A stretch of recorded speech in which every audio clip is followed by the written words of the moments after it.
কুল্লু নাফসিন জাইকাতুল মাউত। সূরা আল ইমরানের 185 নম্বর আয়াতে আল্লাহ সুবহানাহু ওয়া তাআলা বলেন, প্রত্যেকটা মানুষকে, প্রত্যেকটা প্রাণীকে মৃত্যুর স্বাদ গ্রহণ করতেই হবে।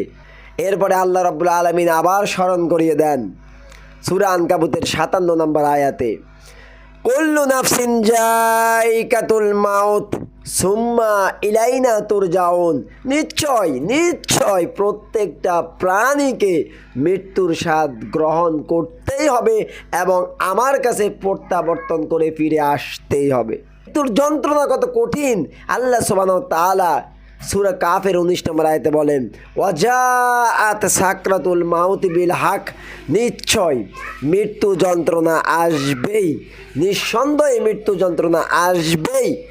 এরপরে আল্লাহ সুবহানাহু ওয়া তাআলা সূরা নিসার 78 নম্বর আয়াতে বলেন, আইনামা তাকুনু ইউদরিকুমুল মাউতু ওয়ালা কুনতুম ফি বুরুজিম মুশাইয়াদা।